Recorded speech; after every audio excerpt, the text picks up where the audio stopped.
5 principles, actually practices for living and leading in a crisis. In fact, these are 5 principles that I've lived by for the last 15 or 20 years. And they're not only good in a crisis, we should live these every day, but they need to be exemplified in time of a crisis. So let me start with the first principle, and that principle is love unconditionally. Matthew 23:37, love the Lord your God with all your heart, your mind, and your soul, and love your neighbor as yourself. It's the first and second great commandments. So during this time, I think the main thing we need to do is love unconditionally. And it starts with loving God unconditionally. Are you spending extra time with him? Are you in his word? Are you on your knees? Are you being obedient to what he's telling you? It's difficult for us to fellowship. One of the biggest downsides to this whole thing for me is I didn't understand how I missed worship, going and praising God with a group of other people. So I would just encourage you, it all starts with loving God and making sure our love for him is greater than it ever's been. The second thing on loving others, it starts with your family. Hopefully you've all had more time with your family. And hopefully you won't go back. I've talked to many of you, and you have done things with your kids and your grandkids that you've never done before. I have had more good times with my grandkids over the last 2 or 3 weeks or 4 weeks than I've ever had. I've taken some time in the afternoons to build a tree house and to do some things that I just normally wouldn't have done. And so I would really encourage you, don't go back to your old habits. Keep that time with your family. Make the hard choices now. Remember that kids spell love and your spouse spells love, T-I-M-E. It's a powerful thing. And this whole virus has brought us back. And while it's taken some economics away from us, I think it's given us a lot of time. Others. How do we love others during this time? It's interesting. I read the other day, Bible purchases are up 50%.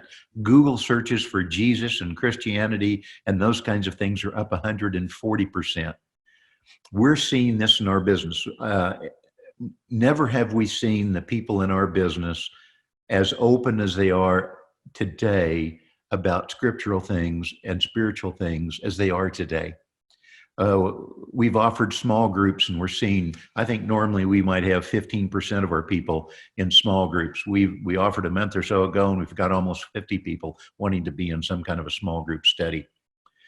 I think we need to be bold, but we need to be winsome. We need to lead with actions and follow with words when people ask. 1D and 2D relationships. 1D relationships is on the phone. Tonight we're in a 2D relationships. I'll tell you, they're very efficient and they're terrific. But 3D, while they're efficient, 3D relationships are essential. And somehow we have got to restore that. Do that however you can. And I think part of that is I go back to this whole concept of worship. So first principle, love unconditionally. The second principle, work diligently. Colossians 3:23 says, whatever you do, work at it with all your heart as working for the Lord and not for men. Work has changed for all of us. You're finding that out. And it's really interesting to see the efficiency that has been gleaned from some people by working at home. I'm in a small group. Once a week, I meet with 5 guys from Africa, South Africa. And it's interesting, 2 of those 5 said, we will never go back to the same way that we are working in the office. We are going to figure out a different way to do business. So work has changed for us. The thing I want you to understand, and I think before the coronavirus, most of us know that our work is a means of worshiping God. But unfortunately, a lot of us, instead of treating work as worship, we worship our work. And we just can't do that. It's our platform. Work is our platform. It is the venue that God has given us to live out our purpose and our passion. Work, our job, or career is not our purpose. One of the greatest mistakes I think we make is thinking that our job or career is our purpose. And I just think hopefully we've learned that lesson in the last 60 days. I would ask you, what changes are you going to make about your work over the last 60 days that you wouldn't have made before? Number one, love unconditionally. Number two, work diligently. Number three, live simply. Guys, folks, life is too complicated. This is probably more of an economic principle than anything else. But I think over the last 60 days, we've been able to experience more simplicity in our lives than we have ever before. And isn't it really great? My life is much more simple in the last 60 days, and I'm really loving it. There are things that I'm just not going to do anymore. And I've never experienced spring like I've experienced this year. I've seen trees bloom and flowers bloom and grass green up and animals do things that I've just missed in the past because I haven't taken the simple time to go out and walk around. And I would just think we need to really drive for simplicity. Here's how you do some of this. You need to downsize. Stuff demands time and it demands your treasure. Downsize, get rid of a lot of what you're doing. Get out of debt. Cash is king. I am telling you, I am very concerned about what's going on at in Washington. Do you understand that the total government budget for 2020 was 4.5 trillion and the total inflows were 3.5 trillion. So we had $1 trillion deficit. In the last 60 days, the government has added another 3 trillion onto that, and it will approach 4 or 4.5. Our budget for the year will approach 8 or 9 trillion. And we won't take in 3.5 trillion, we'll probably take in 3 trillion. We will add $5 to $6 trillion to the national debt, which is now at 22 trillion. From George Washington through George Bush, the government overspent $8 trillion. Obama took it from 9 trillion to 19 trillion. Donald Trump is going to take it from 19 trillion to 30 or 35 trillion. It scares me to death. I'm not an economist, so don't hold me to this, but I would have to believe that the US dollar has been devalued 15, 20, or 25% in the last 60 days. The money that I've just told you about does not include another 6 or 8 trillion that the Federal Reserve has just printed and pushed into the economy. When those kinds of, if you go back and study history, countries that have done this, it has never wound up well. That's why you have to simplify your life. You have to get out of debt. You have to build cash. You have to prepare for winter or maybe a cold ice age. The last thing about simplicity is this. Simplicity creates solitude. And I think it's only in solitude that revelation and innovation can really happen. So take this time and make sure that you get lots of solitude, because that's when God will speak to you. Okay. First principle, love unconditionally. Second principle, work diligently. Third principle, live simply.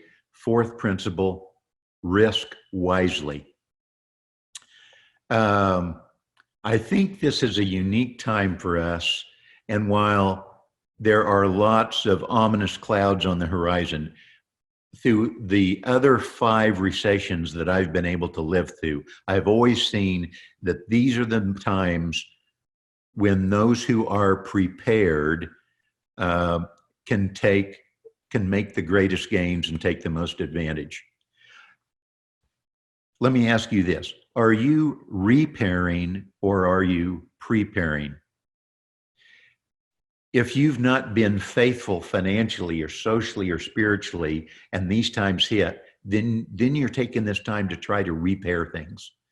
But if you've lived like you should have, if you've lived wisely, if you've risked wisely to this point, you can move forward and prepare for the next big run up, for the next time of advancement. And so I believe that you need to take some risk if you're willing to do that. I'm not talking about some cavalier roll of the dice. It's about prayer, it's about planning, and it's about preparation. I've got a friend in Kentucky who says you need to sell when the violins are playing and buy when the cannons are booming. And I think the cannons are booming. I've got a friend in Texas. He's a West Texas oil man from Midland, Texas. Can you believe that the price of oil went negative for the first time in the history of the world, I believe, a few weeks ago? They would literally pay you to take a barrel of oil. There's so much oil on tankers and in storage around the world that there were contracts that came due, and these people had to get rid of their oil, and so they paid people to take it. It's unprecedented times, unprecedented opportunities. Okay, the last one. First one was love unconditionally. Second one was work diligently. Third one was live simply. The fourth principle was risk wisely. And the last one is give generously. If there's one word that I could encourage you with to meditate on over this time of a coronavirus, it would be generosity. Generosity is the one thing that we can do to show a non-believing world that we have deep faith and we mean what we say. It's faith in action, as it were. And remember, giving is not just about writing a check. You have three things you can give. You can give money, you can give time, and you can give spiritual encouragement. So you may not have much money right now. You may be out of a job. For whatever reason, you may not have money, but you can give time and you can give spiritual encouragement. I told you a few minutes ago that you needed to load up on cash. And if you have cash, great, keep that. But this is the one place where I would violate that cash rule. It is a test of your faith if you have extra cash to give it away. I'm not sure that God even counts the money that we give out of our excess as generosity. I think he is looking for us to see if we will give out of our principle, out of what we really need. I think back to the story in the Old Testament of Elijah and the widow that had a little bit of oil and a little bit of flour left, which was really her last meal. And what did she do? She gave that back to God by preparing a meal for Elijah. And guess what happened? She gave out of the last thing that she had. Are we willing to do that? He who sows sparingly reaps sparingly. He who sows generously reaps generously. So I would really encourage us to be generous. Let me wind up here by just finalizing a few things. I don't mean to be negative, but I do think we are going to see difficult times ahead. But difficult times are not a problem for those of us who have faith, who have fellowship, that we can come together with others, and who are really trusting on God and living by faith. I think it's one of the greatest opportunities we have to make a difference for God and his kingdom. So treat this opportunity as once in a lifetime thing and go out and make a difference.